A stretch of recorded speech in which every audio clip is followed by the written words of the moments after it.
Audio number 4।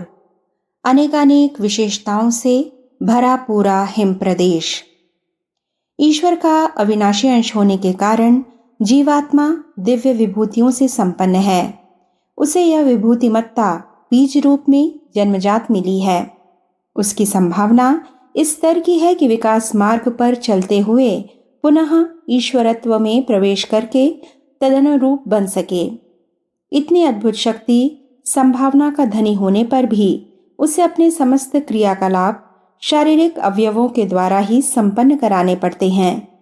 जीवात्माओं की इच्छा अभिलाषा कुछ भी क्यों न हो, पर वह उन्हें संकल्प मात्र से पूरा नहीं कर सकता। इसके लिए उसे शारीरिक अवयवों का मानसिक संरचना का उपयोग करना ही पड़ता है। बिना इसके हलचलों की सक्रियता दिख नहीं पड़ती।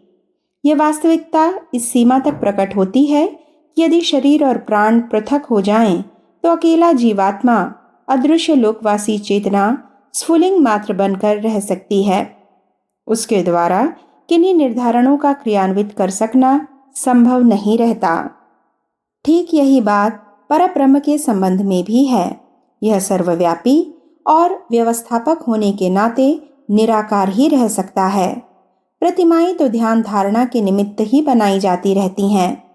निराकार परमेश्वर को सृष्टि के विभिन्न क्रियाकलाप संपन्न करने के लिए किन्हीं शरीरधारियों के सहयोग की आवश्यकता पड़ती है। वे सहयोगी दो प्रकार के होते हैं, एक विशिष्ट, दूसरे वरिष्ठ। विशिष्टों में देव शक्तियां आती हैं। उन्हें मोटे तौर से 3 भागों में विभाजित किया जाता है: सृजेता ब्रह्मा, अभिवर्धक विष्णु और परिवर्तन प्रधान शिव। इन्हें देवी रूप में मान्यता दी जाती है, तो वे ही ब्राह्मी, वैष्णवी, शांभवी समझी जाती हैं। इनमें जब त्रिवर्गी के भेद उपभेदों को गिना जाता है तो उनके भेद 33 कोटि हो जाते हैं।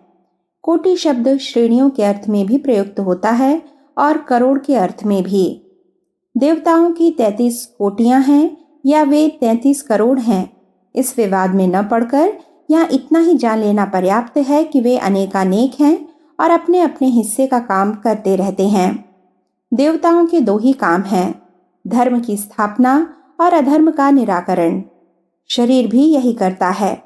जो उपयोगी है उसे मुंह, नासिका आदि से ग्रहण धारण करता रहता है। जो कचरा है उसे मल, मूत्र, स्वेद आदि के रूप में बाहर फेंकता रहता है। जहाँ क्रिया होती है वहाँ कचरा भी बनता है। मशीनों में भी यही होता रहता है। वे ऊर्जा मांगती हैं और कचरा उगलती हैं। सृष्टि में भी यही होता रहता है। दोनों ही व्यवस्था करने में ईश्वर की इच्छा के अनुरूप देव शक्तियां जुटी रहती हैं। वे सत्प्रवृत्तियों के संवर्धन और दुष्प्रवृत्तियों के उन्मूलन में निरंतर निरत रहती हैं। सृष्टि का संतुलन इसी प्रकार बना रह पाता है। देवताओं के उपरांत दूसरा समुदाय सिद्ध पुरुषों का है। वे भी आमतौर से अदृश्य ही रहते हैं, पर आवश्यकतानुसार स्थूल शरीर भी धारण कर लेते हैं। देवता परब्रह्म के अधिक निकट हैं और सिद्ध पुरुष प्रकृति के।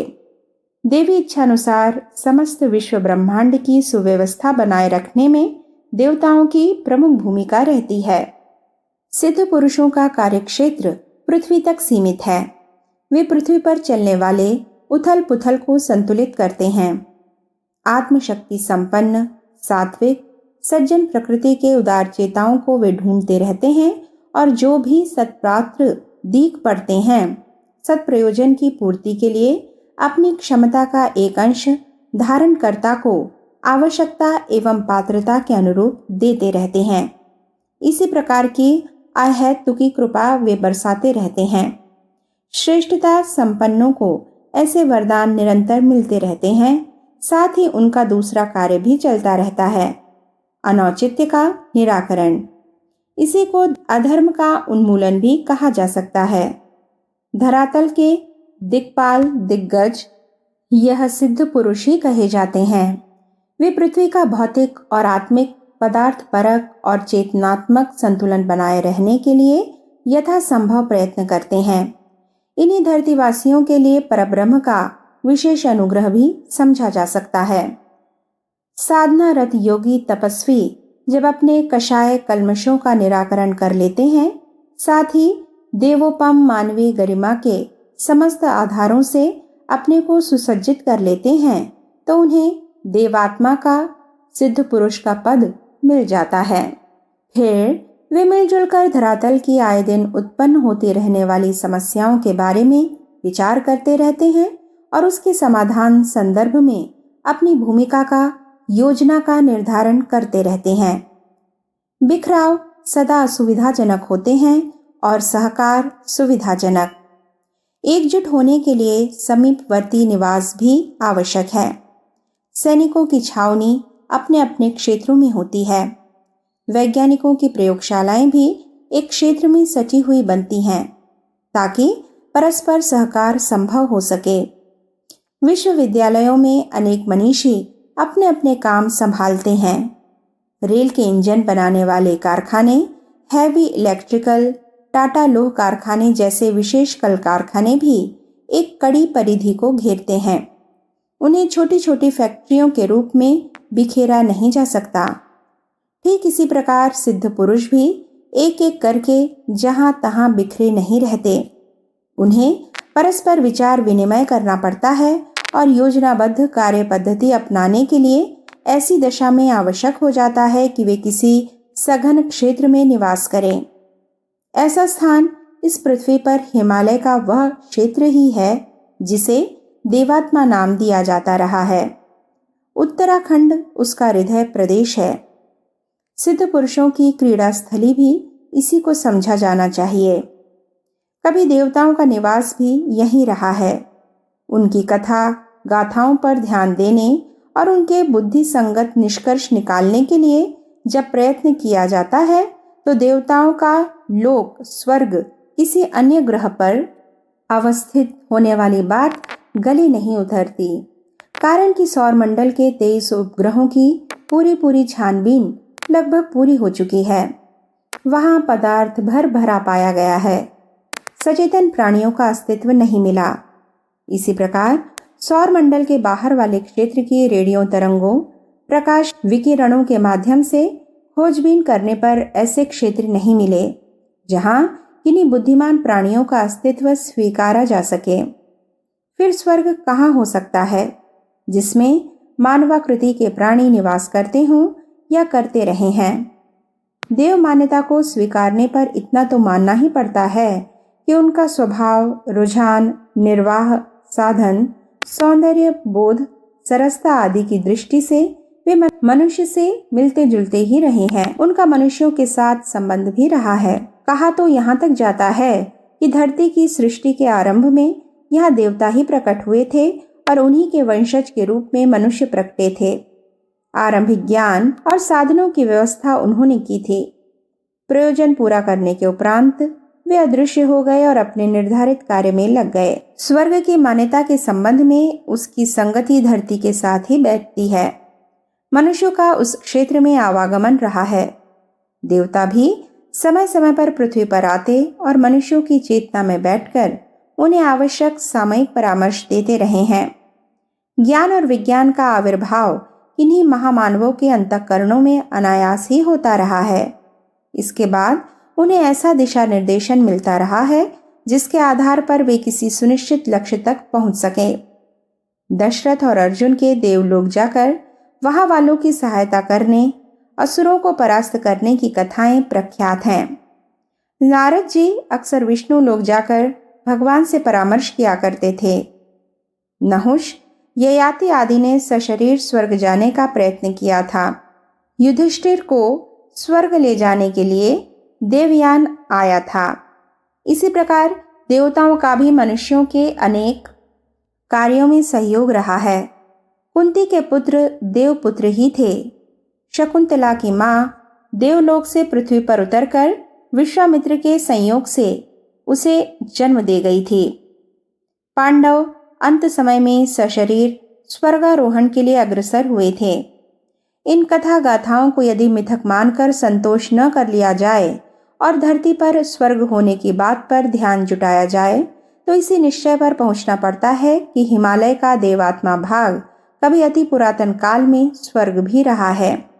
देवता सुमेरु पर्वत पर रहते थे। उनके उद्यान का नाम था नंदनवन। यह दोनों ही इसी नाम से उपरोक्त क्षेत्र में अभी भी विद्यमान हैं। सुमेरु को स्वर्ण पर्वत कहा गया है। उस शिखर पर अधिकांश समय सूर्य की पीली किरणें पड़ती हैं, अस्तु बर्फ सुनहरी दिखती है, स्वर्ण की बनी जैसी प्रतीत होती है। अब भूभाग नीचे आ गया है, पर्वत ऊंचे हो गए, शीत की अधिकता बढ़ी। संभवतः इसी कारण देवताओं ने वह क्षेत्र अपने लिए उपयोगी न समझा हो और कारण शरीरों में अंतरिक्ष क्षेत्र में रहने लगे हों, अपना स्थान सिद्ध पुरुषों के लिए स्थानांतरित कर दिया हो। जो हो, यहाँ चर्चा सिद्ध पुरुषों के संबंध में अभीष्ट है। उनके लिए यह स्थान सर्वथा उपयुक्त भी है। पूर्ववर्ती देव निवास होने के कारण उसकी सत्पात्रता, सुसंस्कारिता भी बढ़ी चढ़ी है। फिर धरातल की परिस्थितियों को दूर दूर तक देखने समझने की क्षमता भी। धरती की निचली परतों पर हवा में उड़ने वाला कचरा तह बनाकर बैठता रहता है। इसी प्रकार जिन स्थानों की समुद्र सतह से ऊंचाई कम हो, वहां स्वस्थता और संपन्नता के साधन घटते जाते हैं। सौंदर्य सद्भाव भी अपेक्षाकृत कम होता है। जैसे जैसे ऊंचाई बढ़ती जाती है, वैसे वैसे भूमि की उर्वरता और प्राणियों की प्रतिभा का विकास हुआ दृष्टिगोचर होता है। इस दृष्टि से हिमालय के ऊंचाई वाले क्षेत्र में जहां प्राकृतिक सौंदर्य की भरमार है, वहां स्वास्थ्य संरक्षक तत्व भी कम नहीं है। साधन संपन्न लोग गर्मी के दिनों में पहाड़ों पर अपनी निवास व्यवस्था बनाते हैं। जो अधिक समय वहां ठहरने की स्थिति में नहीं है, वे उस क्षेत्र में सैर सपाटे के लिए निकलते हैं। कितने ही सैनिटोरियम पहाड़ी क्षेत्र में बने हैं, जिसमें क्षय जैसे कष्ट साध्य रोगों के रोगी रोग मुक्ति का लाभ प्राप्त करते हैं। संपन्न लोगों के विद्यालय भी देहरादून, मसूरी, नैनीताल, अल्मोड़ा जैसे स्थानों में बने हैं, ताकि छात्र विद्या प्राप्ति के अतिरिक्त प्रकृति सानिध्य एवं उपयुक्त जलवायु के सहारे शारीरिक एवं मानसिक स्वास्थ्य की अभिवृद्धि कर सकें। पहाड़ी क्षेत्र में निर्धनता रहते हुए भी वहां के निवासियों में सहनशीलता एवं सज्जनता की मात्रा अन्य स्थानों की अपेक्षा कम नहीं, अधिक ही पाई जाती है। तीर्थ यात्रा की धर्म भावना से प्रेरित होकर अब धर्म प्रेमी अन्य भीड़ भरे नगरों में देव दर्शन के लिए जाने की अपेक्षा उत्तराखंड की दिशा अधिक उत्साहपूर्वक पकड़ने लगे हैं। अब से 100 वर्ष पहले मुश्किल से 5000 यात्री उस क्षेत्र में जाते थे, पर अब उसकी संख्या 20 लाख से अधिक होती है। यह प्रमाण बताते हैं कि मानसिक शांति की दृष्टि से जनसाधारण के लिए भी देवात्मा हिमालय वाला भाग कितना उत्साहवर्धक और आनंददायक है।